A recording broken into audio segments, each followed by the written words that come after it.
Hello, everybody. Welcome back to this week's edition of Terrace Talk. Of course, it's been a pretty grim couple of weeks for Norwich City, and it's not going to get much easier. A difficult, tricky test for them, of course, on Saturday evening at the Hawthorns. And with that, I'm delighted to be joined by Louis from the Baggies Podcast. First of all, Louis, thanks for your time this afternoon. I really appreciate it. We're just going to get straight into it. Of course, Norwich City 1 win in 9, West Brom 2 wins in 8. Both sides kind of faltering badly in terms of their playoff push. Of course, you guys lost last night 2-0 at Sheffield United. Just how big a blow was that for any hopes you have of the playoffs? Yeah, massive blow. It goes without saying. I think that was our game in hand on the teams, particularly above us, but also below us.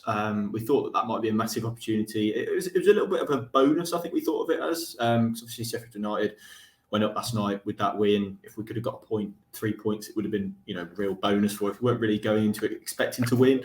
I think these last two games and the Sunderland game before were probably the ones that we'd expect to be, hoping to get 3 points from. But yeah, last night it's a big blow because obviously that's the game in hand gone. Sometimes, you look at the league table and, friends ask me sort of how far away from the playoffs are you? And I say, we're a couple of points, but we've got that game in hand, and that's kind of gone now, which is a bit disappointing. Can't boast with that one, but yeah, it was a sort of mixed performance. I think we had a few chances early on in the game.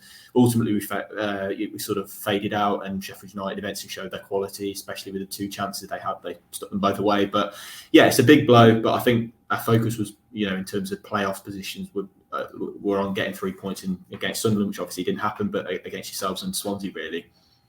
Yeah, of course, 2 points outside the playoffs at the moment. Norwich 3 points outside the playoffs. I mean, the feeling amongst our fan base is it's kind of over. We're all preparing for next season. Is that sort of feeling now amongst the West Brom fans? Do you think it's gone, or 2 points to play for? Just to play for in terms of the teams above you. Is it still on? Is it a case of winning both your last two games? Yeah, I don't think we're going to say it's over. I think maybe after our Easter weekend that we had, where we lost to Rother and we drew QPR, I think that was probably where I was closest to going it's over, because I think we were 6 points adrift. But then you kind of see, I think the same with yourselves. I don't think it's wise to maybe give up hope, because the teams above us keep dropping loads of points.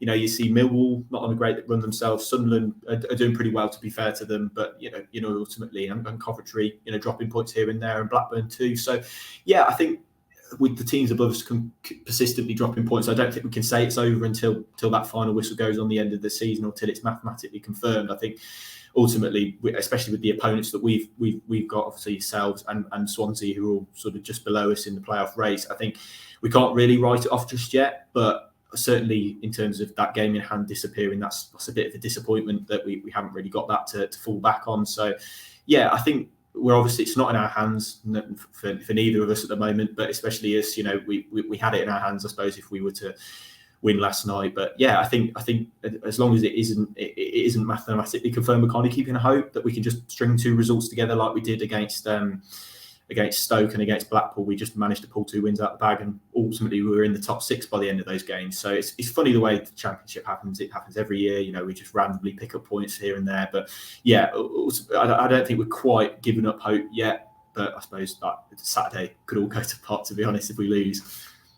Yeah, of course, the reverse fixture back at Carrow Road in September, a 1-1 draw, but a lot's changed since then. Obviously, you guys had Steve Bruce in charge. We had Dean Smith. Both sides got different managers now in the dugout. What's Corberán done since he's come into West Brom? It feels like when he first came in, he kind of revitalised the whole club, sort of got you from near the bottom of the table right up into the playoff mix, and potentially even looking at automatics at one point. So what's he changed, since his arrival? Has it maybe been a difference in terms of playing style at all?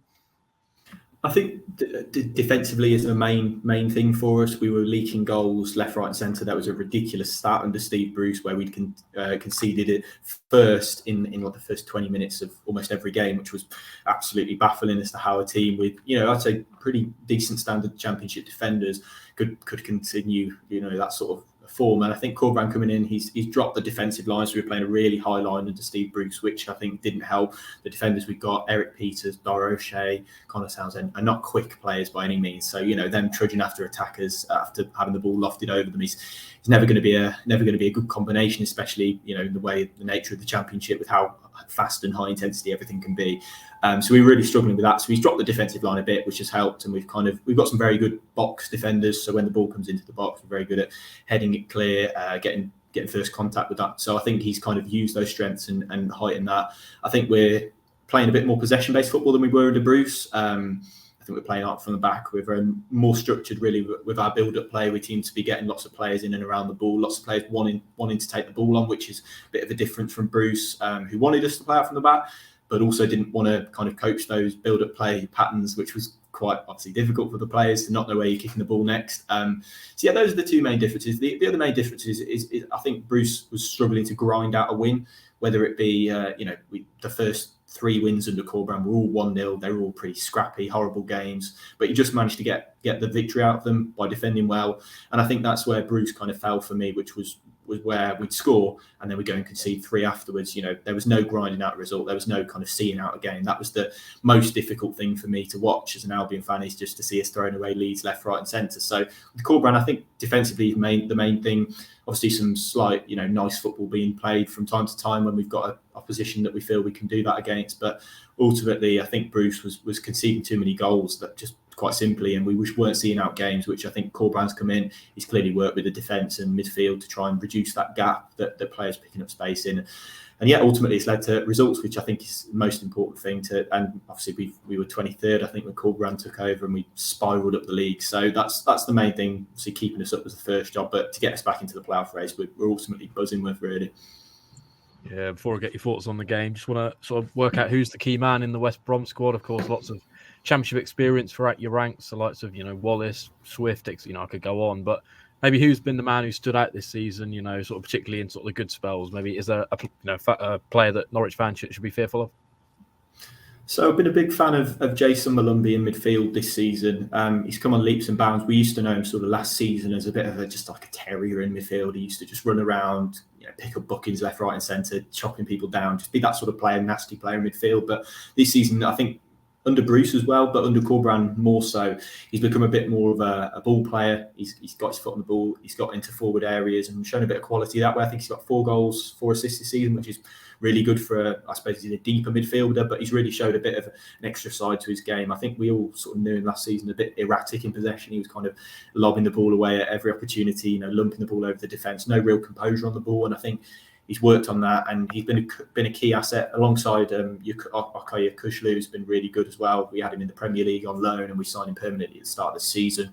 Them two have been a fantastic pairing, and they've worked really well together. You've got your Kushlu who likes to sit, and then you've got Malumbi who just basically roams about and does whatever he pleases, really gets into different areas. And he's popped up with a few goals for your assists this season, as I said. So yeah, he's been definitely most improved player. But I if I had to give a player of the season, which we're getting to that point in the season where we start to do that, I'd say Jason Malumbi would be my player of the season. Yeah, just now turning the attention forward to Saturday 5:30, of course. Norwich versus West Brom, big game for both sides in terms of whether there's going to be any hope going into the final day of the season. So, yeah, what are your thoughts on the game? Where maybe the key battles on the pitch are going to be won and lost?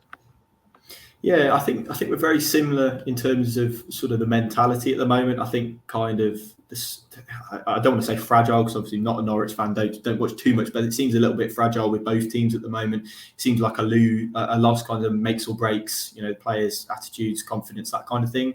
So I feel like that's a key battle, which is the battle that will be played between the players' heads. I mean, first tackle is always really important in a game, but more so in this one, I think, we've got a lot of players that kind of, that will have their head go down if they lose the first tackle, don't get the right pass away the first time. I think that's where a key battle for us particularly is getting the first goal, I guess, first goal, first positive moment, first chance. I think last night we did that against Sheffield United. I suppose it didn't work, but we had the first chance with Carl Grant. But I think it's getting that chance, first cross into the box, making sure it's a good start to the fade out. We look really good for 15 minutes and then we fade out. I think that's where we kind of go wrong, and I think that'll be quite important. Obviously, we know that you've got some good players. You had high expectations at the start of the season, and I think so did we. And it's a disappointment, really, that I suppose we're both sort of funding around the playoff positions. So I think for us, it's just starting well and trying to maintain that for the rest of the game. I think if we start well, a lot of the time we don't. We tend to, take our foot off the gas at the beginning of the game, and that tends to leave us in a bit of a pickle coming to the sort of second half. We tend to have real lulls. Yeah, it's going to put you on the spot for a score prediction. We always try and get what the opposition fan thinks ahead of this one. So, yeah, a score prediction from you, Louis. I would probably go for I'll go 2-1 Albion. I think it's going to be an entertaining game, quite end to end. I think both teams will just sort of go for it. I hope that both managers will kind of let the shackles off with the need to win. Obviously, if we both lose both our last 2 games, it means nothing for us, and we'll both end up sort of mid-table. So I prefer to see both teams really going for it rather than sitting back and trying to get a draw. So I'll go 2-1 Albion. I wouldn't say I'm that confident, but I'm just hoping we can grind out a result really. Yeah, really appreciate your time there, Louis. Do you want to just plug your channel for any Norwich or West Brom fans can find your content? Yeah, so we're on the Baggies Podcast. You can find us on all your podcast platforms. You can also find us on YouTube. There'll be a match preview to our game on Saturday. There'll also be a bit of reaction. We'll also take a camera around the stadium, do a bit of a match day video as well. So yeah, if Norwich fans want to see that, bit of opposition reaction, I suppose, maybe watching us cry after we've lost, that'll be a good one for you. But yeah, the Baggies Podcast, wherever you get your podcast or on YouTube, that'll be great if you check us out.